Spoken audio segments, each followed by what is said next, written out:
우리는 어제 26장의 말씀에서 이제 광야 40년 끝자락에 2차 인구조사를 하였던 것을 우리가 보게 됩니다.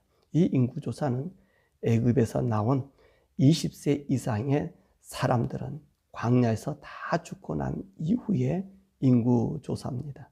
그래서 이 인구조사에서 보면 어떤 부족은 나올 때 많은 수로 왔다가 이제 이 마지막 끝자락에서는 많은 수의 사람들이 죽었던 것을 보게 되고, 또 어떤 지파는 더 많은 종족이 늘어남을 우리가 보게 되지요. 그래서 오늘 27장에 있는 말씀은 하나님께서 마지막 인구조사를 통해서, 왜 하나님께서 인구조사를 했죠? 이제 가나안 땅에 들어갔을 때 그 가나안 땅을 하나님께서 분배해 주잖아요. 사실 가나안 땅은 지금 들어가는 땅이 아니에요. 앞으로 들어갈 땅입니다. 근데 그 앞으로 들어갈 땅에 대해서 하나님께서 이미도 언제부터 약속하셨던 거죠? 아브라함을 가나안 땅에 이제 데리고 왔었을 때에, 그때에 우리 하나님께서 이 변치 않는 언약, 햇불 언약으로 창세기 15장에 아브라함에게 약속해 주었어요. 그래서 이 땅, 그 땅을 하나님께서 주시면서 이 자손들에게 주겠다고 약속한 땅이잖아요. 그리고 나서 이제 이스라엘 백성들이 애굽에 들어가고, 애굽에 들어가서 다시 나와서 가나안 땅으로 갈 때는 그 시간이 상당히 오랜 시간입니다. 아브라함에게 약속했을 때 그때를 기준한다 그런다면 얼마나 되겠어요? 이삭이 낳기 전에, 그때에 바로 이 하나님의 약속이 임했다는 거예요. 그게 적어도 지금 이 약속이 이루어지고 실현되는 것은요, 한 700년 될 거예요. 그때에 하나님께서 약속한 말씀을 참 오랜 세월 아니에요. 이 하나님 말씀이 이제 성취하는 거예요. 그러니까 하나님 말씀은 변함이 없고 성취되지 않는 것이 없음을 우리에게 말씀해 주지요. 그래서 가나안 땅을, 이 들어가지 않는 땅, 밟아보지 않는 이 요단강 저편, 이 모압 평지에서 이 일을 행한 것입니다. 자, 이렇게 인구조사하고 난 다음에 이제 여기에 문제를 제기하고 나선 사람이 있습니다. 바로 므낫셋의 자손 중에 슬로바스의 딸 5명이 이 가나안 땅에 자기들이 들어가게 되는데 자기들에게는 기업이 없다는 거예요. 왜냐하면 인구조사에 그 주된 사람들이 누구지요? 20세 이상 남자였다는 것입니다. 근데 오늘 슬로보앗, 이 므낫셋의 자손 중에 슬로보앗은요, 보니까 남자가 없어요. 딸밖에 없어요. 딸밖에 없기 때문에 가나안 땅에 들어가도 이 사람은 살 수 없는 자들이고 어떻게 보면 노예로 전락할 수 있는 그런 위치에 있단 말입니다. 거주지가 없다는 거예요. 그러니까 오늘 이 슬로보앗 딸들이 1절에서 11절의 말씀에 그 문제에 대한 대답과 그 해결책을 받는 말씀이 나오잖아요. 그래서 뭐라고 얘기해요? 우리 아버지는 고라의 무리에 들지도 않았다, 그렇게 이야기합니다. 그러니까 다시 말하면 우리 아버지는 어떤 죄에 속한 그곳에 가서 머물러 있지 않았다는 것입니다. 그리고 하나님께서 약속하신 자기들의 죄의 아버지 죄로 말미암아 광야에 죽었지 반역하거나 하나님 거스르지 않았다는 것입니다. 그러니까 그 아버지가 거스르지 않는 우리 딸들, 아들이 없다고 해서 우리에게 기업을 주지 않는 것은 우리는 그와 같은 죄인으로 취급하는 것이 아니냐, 이런 의문점의 상황에서 이야기한 것입니다. 그러니까 이 모세가 이 슬로보앗 딸에 대한 이야기를 듣고 하나님께 여쭙습니다. 하나님, 오늘 이 슬로보앗 딸이 이렇게 얘기합니다. 오늘 이 가나안 땅의 분배는 20세 이상의 남자, 장정을 중심으로 이 땅을 나눴는데 오늘 이와 같은 문제가 있습니다. 어떻게 했으면 좋겠습니까? 라고 이야기했습니다. 그랬더니 하나님께서 뭐라 말씀하셔요? 맞다, 이 슬로보앗 딸의 말이 옳다는 것입니다. 그러니까 땅을 이제 분배해서 가나안 땅에 들어갔단 말이죠. 그래서 남자 중심으로 땅을 분배해도 만약에 그 땅을 분배받은 남자랄지라도 딸만 있을 때 그 재산에 어떻게 할 것이냐라고 하는 것이 남게 되지요. 또 이 딸들이 뭐라 그래요? 우리가 들어가면 우리 형제들, 그 아버지의 형제들 땅에서 우리에게 상속해달라. 그러니까 므낫세 지파가 얻는 땅에서 우리의 땅을 달라, 이렇게 얘기했잖아요. 그러니까 하나님께서 그것을 인정하셔서 그 가족들 중에서 므낫세 지파가 따로 이 딸들의 땅을 그 아버지의 명의로 주도록 그렇게 말씀했습니다. 그러면서 하나님께서 뭐라 말씀하십니까? 가나안 땅에 들어갈 상속법, 이 규례와 법령을 주십니다. 자, 이 가나안 땅에 들어가가지고 모든 가족들이 가족대로 그 지파가 분배받은 땅에서 땅을 나눕니다. 가족대로 나눕니다. 많은 사람은 넓은 땅을 갖고 작은 사람은 적은 땅을 차지합니다. 자, 이렇게 차지했을 때 아버지가 그 땅에서 돌아가셨단 말이에요. 근데 그 아버지가 아들이 없어요. 딸만 남겨두었어요. 그랬을 때 어떻게 할 것인가? 또 아버지가 있는데 자식이 없이 죽었어요. 그러면 그 땅은 어떻게 할 것인가? 라고 하는 것입니다. 하나님께서는 이스라엘 백성들에게 땅을 각 지파대로 땅을 분배해 주었죠. 그리고 하나님 뭐라 말씀하셔요?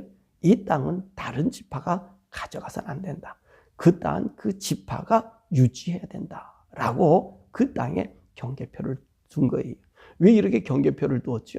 잘한 거죠. 내가 힘센 부족이요, 힘센 그 지파가 그 땅을 다 차지해버리면 다른 형제들은 노예가 되잖아요. 그러니까 하나님께서 노예가 아니라 그들을 공평하게 바르게 살 수 있는 방법, 그 땅이 그 자손들에게 이제 유지되는 그 길을 하나님께서 보여주신 것입니다. 알게 해주신 거예요. 그 방법이 변치 않게 그들에게 적용되도록 하나님께서 보존하는 법을 말씀해 줬습니다. 그래서 아들이 없이 딸만 있을 때는 그 아버지의 재산의 모든 부분을 딸이 상속받습니다. 근데 그 아버지가, 가족이 딸도 없어요. 그럴 때는 어떻게 하느냐? 그 아버지의 형제들, 그 형제들이 그 땅을 나누게 되는 것입니다.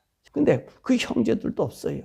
그러면 그 아버지의 아버지, 그 형제들에게 그 땅을 나누어서 그 땅을 갖게. 근데 그 아버지 형제들도 없어요. 그러면 그 가문의 가장 가까운 친족이 그 땅을 차지할 수 있도록 했습니다. 그래서 이 땅이 다른 지파에게 그 땅이 예속되지 않고 그 땅이 보존되게 만드는 것을 이야기하고 있는 것입니다. 참 이 하나님 말씀의 법이 어떻죠? 온전한 거예요. 사실 이 상속법이요, 지금도 그것이 적용되고 있잖아요. 이 민주주의 국가에서는 그것이 적용되잖아요. 내 아버지가 있는데 내 아버지가 없어요. 또 아들이 있었는데 아들이 죽었어요. 또 딸이 있었는데 딸이 죽었어요. 그러면 그 땅이 누구에게 넘어가요? 바로 이제 그 형제들에게 넘어가고, 그 아버지 형제가 없으면 뭐 그 아버지 형제 중에 자식이 있으면 그 자식에게 넘어가고, 사촌에게 넘어가고, 그것이 없으면 그 아버지의 아버지 때의 친족들을 물어서 이 땅이 분배가 되잖아요. 그러니까 이 하나님의 말씀은요, 얘기했잖아요. 영원하다. 하나님 말씀은 떨어짐이 없다. 하나님 말씀은 악한 것이 없음을 우리들에게 지금 그 언제의 그 정한 법이 그대로 우리에게 내려오는 걸 볼 수 있습니다. 그래서 이 말씀대로 있는 국가를 민주주의 국가라고 그러고, 그 땅이 보존되고 그 땅이 지켜지는 것을 우리가 보게 되는 것입니다. 자, 이렇게 하나님께서 말씀하시고 나서 이제 모세에 대한 하나님의 말씀입니다. 모세야, 너는 이 가나안 땅에 들어갈 수 없다. 이 아바란 산에 올라가서 가나안 땅만 바라볼 것이다. 그렇게 얘기합니다. 근데 이 아바람 산이라고 얘기하면 우리 신명기 마지막 34장에 있는 말씀과 좀 대치되는 것 같아요. 보면 왜 그러면 오늘 거기 보니까 느보산에 있는 비스가 봉우리에서 모세가 가나안 땅을 보고 그리고 거기서 죽잖아요. 근데 여기서는 아바람 산이라 그랬어요. 아바람 산. 그럼 하나님이 성경이 틀리네요. 이게 틀린 게 아니고 이 아바람 산은요, 산맥을 얘기해요. 미국 서안에 보면 로키 산맥 있잖아요. 이 로키 산맥에 어느 산이 있어요? 오늘 여기 있는 마운틴 레이니어도 있고, 마운틴 헬렌도 있고, 우리 옆에 보면 또 베어 마운틴도 있고, 그렇잖아요. 바로 그 산맥 속에 산, 누보산이 있고요. 또 그 누보산에 비스가 봉우리, 그 삶 중에서 최정상 봉우리가 있잖아요. 그죠? 한국에 얘기하면 제가 살던 속초에 보면 설악산이 있잖아요. 설악산의 최고의 봉이 어디죠? 대천봉. 바로 그걸 얘기하는 거예요. 그러니까 느보산의 최고의 봉우리는 비스가 봉우리. 바로 대천봉과 같은 것을 얘기합니다. 그래서 오늘 모세는 그 느보산 비스가 봉우리에서 가나안 땅을 바라보다가 죽는 것이 신명기 34장 1절에 나오고 있습니다. 그래서 오늘 여기 아바람 산이라는 얘기는 그 산맥을 이야기하는 것을 여러분 보시길 바랍니다. 그래서 이 모세가 가나안에 들어가지 못한 이유가 무엇 때문에 그랬습니까? 민수기 20장 1절에서 13절에 나오잖아요. 신광야 가데스 바네아로 이 백성들을 데리고 왔단 말이죠. 이것은 어떤 것입니까? 맨 처음에 이스라엘 백성들 40명의 정탐꾼을 보냈던 가데스 바네아, 바로 그곳이 온 거지요. 와서 뭐라 얘기한 거예요? 이곳에서 백성을 데리고 온 것은 다시 아마 하나님께서 거기를 통과하려고 그랬던지 교훈해 주시려든지 그랬더니 거기서 어떤 현상이 나면 똑같은 원망이 일어났어요. 그쪽에서는 자기들이 죽겠다, 죽이려고 왔다라고 얘기했고, 이 사람들은 이번에는 물이 없다고 원망했잖아요. 그때 하나님께서 모세에게 뭐라 말씀하세요? 네가 가지고 있는 그 지팡이로 그 반석에게 명하라. 그랬더니 모세가 얼마나 이 사람들이 40년 동안 훈련해서 데리고 왔더니, 사실 이 신광야, 이 가데스 바네아, 이 산맥에 산이 좁은 골짜기거든요. 광야는 그래도 38년 동안 있으면서 이들은요, 그래도 넓은 적이 있었는데 여기는 협잡한 곳이거든요. 협잡한 곳에 물도 없으니까 아주 분난과 아비에 찬 거예요. 그러니까 모세가 이제까지 하나님께서 은혜 주시고 기적으로 베풀으셨던 그것을 이들이 잊어버리니까 얼마나 하나님이 지명하라고 하는 바위를 향하여 두드렸단 말이에요. 두 번 쳤단 말이에요. 그래서 그들은 물을 얻었어요. 그 대신 하나님께서는 모세에게 내 영광을 가렸다 해서 너는 들어갈 수 없다. 그래서 아론과 모세가 이 가나안 땅에 들어가지 못하잖아요. 그래서 아론은요, 호르산에서 죽음을 맞이하고, 모세에게는 이제 느보산 비스가스 봉우리에서 너가 죽게 될 것이라고 말씀하십니다. 그러니까 이 모세가 뭐라 얘기하죠? 하나님, 이 백성을 이끌어갈 지도자를 세워주십시오 라고 이야기했습니다. 그랬더니 하나님께서 뭐라 말씀하셔요? 그래 모세야, 내가 보니까 많은 사람들 중에서 여호수아는 그 영이 있는 자이기 때문에, 그 영이 그 속에 있기 때문에 그를 지도자로 삼고 너 그에게 안수해주고, 그리고 그를 네가 데리고 가서 내가 이 사람 안수했으니 후계자다 이렇게 얘기하지 말고, 내가 이미도 여호수아를 정해놨으니까 누구에 가라고요? 모든 회정을 모으고, 그리고 제사장 엘르아사 대제사장이잖아요. 그로 하여금 우림의 판결법으로 해라. 그 대제사장 옷에 앞에는 뭐가 있어요? 그 에봇 받침 있잖아요. 그 주머니에 우림과 둠빔으로 하나님의 뜻을 묻는 그런 돌이 있잖아요. 그래서 우림돌, 둠빔돌을 넣어서 그곳에서 백성들 앞에서 여호수아가 지도자인 것을, 그 우림이 뽑혀짐으로 나오게 함으로 사람들에게 선포하라. 그렇게 말씀했었습니다. 그래서 이 모세가 하나님이 일러주시는 방법대로 여호수아를 지명해서, 그리고 대제사장 엘르아살에게, 그리고 온 회중 앞에서 이제 그 이야기를 하지요. 나는 이제 여기서 죽게 될 것이고 이제 너희들 이끌 지도자가 필요한데 이 지도자를 나는 여호수아로 지명했다. 그러니까 너희들이 이 여호수아가 너희 지도자인지 아닌지, 하나님께서 너희들에게 나타나서 이 사람인지 아닌지, 오늘 엘르아살 이 대제사장이 가부를 하나님께 물어 하나님이 인정하심을 여러분들이 알고 그를 지도자로 삼아라. 그렇게 아마 이야기했었을 것입니다. 그래서 엘르아살 제사장이 하나님 앞에 대제사장 복을 입고, 그리고 우림과 둠빔이 들어있는 이 주머니 속에서 돌을 꺼냅니다. 꺼냈더니 우림이 나타나서 백성들로 하여금 여호수아를 이제 지도자로 삼게 만듭니다. 그리고 나서 모세는 여호수아에게 안수해서 자기 지휘권을 그에게 넘겨줘요. 사실 안수한다는 얘기는 그 지휘권을 준다는 것이거든요. 모세가 안수했다는 얘기는 더 이상 나는 이스라엘 백성을 이끌지 않는다는 걸 얘기하는 거예요. 그래서 이 이스라엘의 지도자가 누구예요? 여호수아인 것을 알게 해주시죠. 자, 우리는 이 두 사건에서 우리가 보았듯이 하나님의 놀라운 지혜, 그리고 하나님이 하시는 말씀, 전능하신 하나님이라는 것을 우리에게 보여주잖아요. 땅의 상속, 이 땅이 다른 지파에게 분쟁 없이 이제 그 땅이 보존되고 살 수 있는 길들, 방법을 법으로 제정해 주잖아요. 만약에 이것을 어기면 어떻게 되죠? 하나님 벌레래요. 이 지경을 어겼던 친구가 누굽니까? 아방이잖아요. 아방이요. 나봇의 포도원을 갖다가 뺏었잖아요.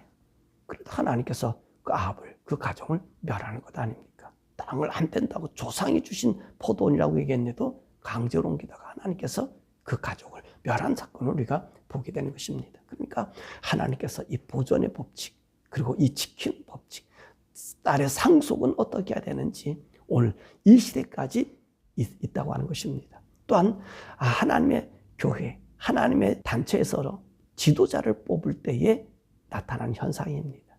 바로 무엇이냐? 하나님이 영 있는 사람이 뽑혀져야 되는 거고요. 우리 인간의 투표에서 뽑는 건 아니에요. 오늘 이 민주주의 방식엔 투표라는 이유는 뭐지요?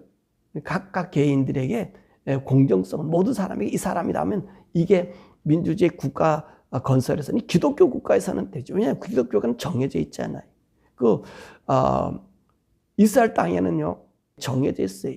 누가? 유다가 이스라엘 왕이 되는 것이 왕의 가족이 정해져 있고요. 그러죠? 제사장이 정해져 있어요. 이럴 때는요, 오늘 하나님의 선택이 어떤 것이라고 하는 것을 알려줍니다. 정확하게 알 수가 있어요.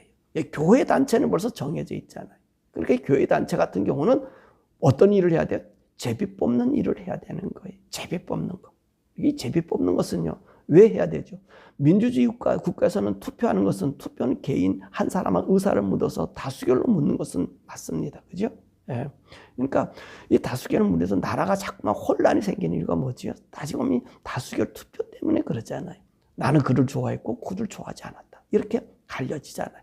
수능에서 기간을 주어서 하지만은 그러나 이 문제가 항상 갈등의 문제가 돼. 그러니까 교회 안에서는 어떤 일이 생겨져야 돼? 이 투표하면 안 돼요. 선거하면 안 됩니다. 이 교회는요, 철저히 하나님 법을 따라야 돼요. 우리가 목회자를 모신다. 그러면 여러분들이 서로 기도하고, 오늘 여기도 그랬잖아요. 하나님께서 모세에게 여호수아를 지명했잖아요. 그 지명해서 해놓고 어떻게 했습니까? 제비 뽑기를 했잖아요. 누구 엘라셀의 제비 투표하지 않았어요. 백성들, 너희가 여호수아가 맞느냐 안 맞느냐 서봐라 안 서봐라 얘기할 수 있잖아요. 그죠? 근데 하나님 그 방법 안 택했어요. 왜냐하면 분란이 일어나요. 투표는 분란이 있습니다. 투표는 서로 으르렁거림이 있어요. 그러니까 여러분들의 교회 지도자나 누구를 세울 때는요, 그러지 마세요. 하시겠다는 분 있으면 다 올려놓으세요. 그리고 나서 어떻게 하죠? 우리 제사장 보고 우린과 둔빔이 없지만 넣어서 제비 뽑기에서 나오는 그들을 우리가 지도자로 세우면 돼요. 그 하나님께서 이 법칙은 정확했어요. 그래서 하나님의 성소를 섬길 때 이 제사장을 뽑아서 하나님의 그 성소를 섬기게 할 때 2주 동안, 보름 동안 섬기게 할 때도 어떻게 왔어요? 그 제사장들의 이름을 다 넣어가지고 뽑았어요. 거기서 뽑아가지고 뽑힌 사람이 이달 15일은 너가 섬기고 그 다음 15일째 너가 섬기는 거를 제비 뽑기로 해서 그 일꾼들을 뽑은 거예요. 하나님의 교회는요, 투표하면 안 돼요. 투표하면 반목 있고요, 문제가 생겨요. 항상 기도하고 그 회원들이 정말 자격이 있나 떠나서 만약에 남성교회나 여성교회나 이런 사람들 뽑을 때 어떡하죠? 제비 뽑아서 하나님이 이 사람들 중에 오늘 우리를 리더를 삼았구나. 그럼 따라가면 돼요. 반목할 이유가 없어요. 목회자 세우는 것도 마찬가지예요. 자기들이 좋아하는 사람 다 오라 그러세요. 받으세요. 그리고 그 중에서 우리가 평가하지 마시고 그 이름을 놓고 모든 사람들이 모인 앞에서 그 이름을 한꺼번에 다 집어넣어 놓고, 그죠? 그리고 기도하고, 우리 지도자를 뽑겠다고 여러분 기도하지 않겠어요? 기도하고 그 중에서 뽑아가지고 그 이름에 나온 사람 하나님의 사람으로 믿고 따르면 되는 거예요. 근데 투표하잖아요. 내 마음에 들었니 안 들었니 의논하고 결정하고.